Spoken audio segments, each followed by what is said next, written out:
19শে মে সকাল 11 ঘটিকায় পানিসাগর কৃষক বন্ধু কেন্দ্রে অনুষ্ঠিত হয় কৃষি দপ্তর ও কৃষক কল্যাণ দপ্তরের উদ্যোগে ইনাম বিষয়ক স্টেক হোল্ডার এবং মান্ডি কর্মীদের নিয়ে এক দিবসীয় সচেতনতামূলক প্রশিক্ষণ কর্মশালা।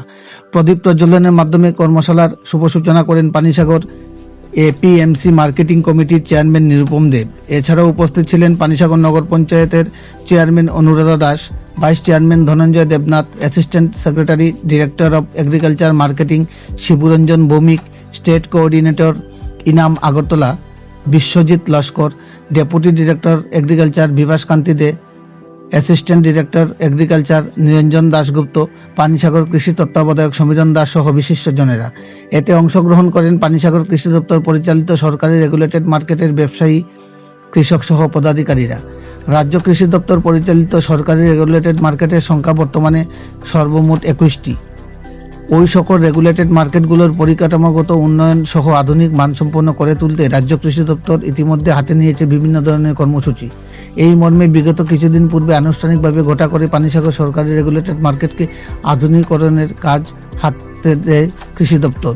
রাজ্যের সকল প্রান্তের কৃষকদের উৎপাদিত পণ্য সামগ্রীর সঠিক মূল্যায়নের পাশাপাশি সঠিক মূল্য নির্ধারণের রাজ্য কৃষি দপ্তর ইনাম ইলেকট্রনিক অ্যাপের মাধ্যমে সবকটি রেগুলেটেড মার্কেটকে একসাথে জুড়ে দেয়। এতে করে রাজ্যের কৃষকেরা তাদের উৎপাদিত পণ্য সামগ্রীর সঠিক মূল্য সহ রাজ্যের বিভিন্ন প্রান্ত সহ বহির্রাজ্যে উৎপাদিত পণ্য রপ্তানি করতে পারবে। এতে করে রাজ্যের কৃষকেরা এই ইনামের আয়ত্তায় এসে উৎপাদিত পণ্যের সঠিক মূল্য পেতে সহায়ক হবে।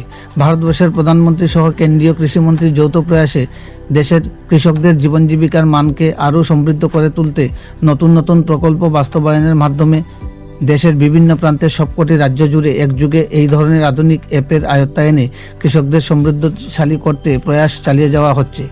এরই ফলশ্রুতিতে উক্ত কর্মসূচিতে অংশগ্রহণকারী কৃষক সহ বাজার ব্যবসায়ীদের প্রজেক্টরের মাধ্যমে বিভিন্ন তথ্যচিত্র প্রদর্শিত করা হয়।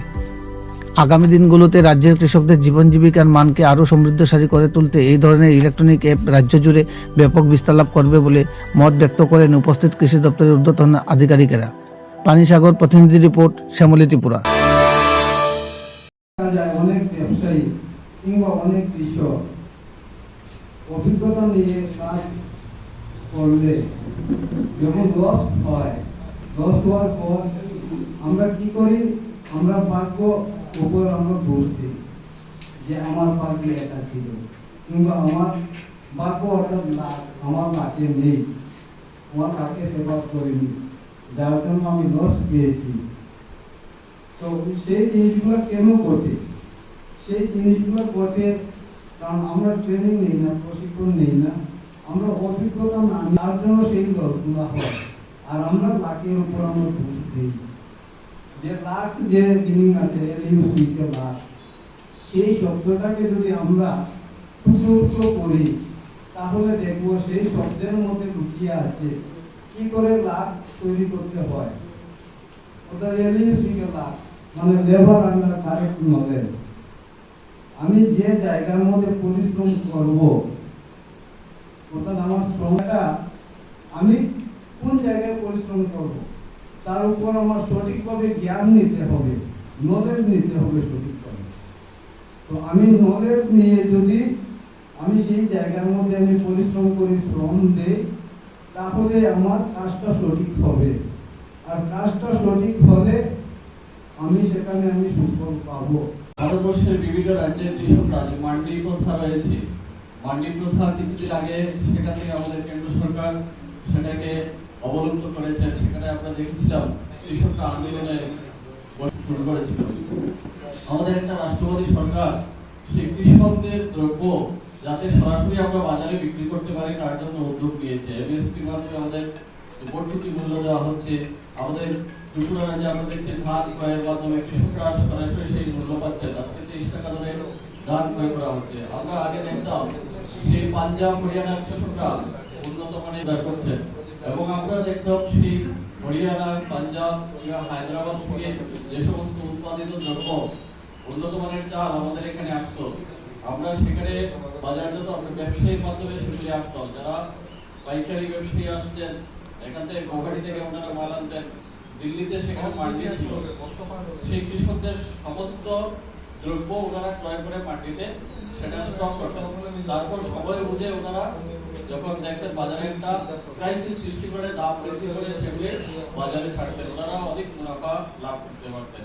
তো সরকারের সাথে আমরা পূর্ববর্তী সরকারে দেখেছি সেই দুর্নীতিগ্রস্ত ব্যবসায়ীদেরকে সুযোগ দেওয়া হয়েছিল, সেখানে কমিশন বাণিজ্য ছিল। আমাদের রাষ্ট্রবাদী সরকার আসার পর 2014 থেকে কৃষকদের উন্নয়নের জন্য যেভাবে চেষ্টা করছেন, কৃষকদের সরকার করে প্রতি বছরে দেওয়া হচ্ছে, কৃষকদের যে দ্রব্যগুলি খরা কিংবা বন্যায় নষ্ট হলে তার আমাদের ইন্স্যুরেন্স করে দেওয়া হয়েছে, উন্নত মানের কৃষি বীজ দেওয়া হচ্ছে, আমাদের বৈজ্ঞানিক পদ্ধতিতে চাষাবাস আমাদের শেখানো হচ্ছে, আমাদের এখানে পানিসাগরে কেমিক্যাল রয়েছে, এগ্রিকালচার রয়েছে, সেখানে মাটি পরীক্ষার জন্য ব্যবস্থা রয়েছে। আমাদের এই কৃষক বন্ধু কেন্দ্র ত্রিপুরা রাজ্যের প্রত্যেকটা এগ্রিসাব ডিভিশনে করা হয়েছে। তো এইভাবে কৃষকদের সেই উন্নত মানের চাষ পদ্ধতি, কিছুদিন আগে আপনারা এখানে দেখলাম ছোট ছোট যে পাওয়ার টিলার যারা বাড়িতে সবজি করে তাদেরকে বিনা পয়সায় দেওয়া হয়েছে, পোকা চাষের জন্য বাক্স দেওয়া হয়েছে, এই সমস্ত অনেক কিছু দেওয়া হয়েছে। আমরা যখন বীজতলায় চারা লাগাই নষ্ট হয়ে যায় তার জন্য একটা রক্ষণাবেক্ষণের জন্য একটা ত্রিপল দেওয়া হয়েছে।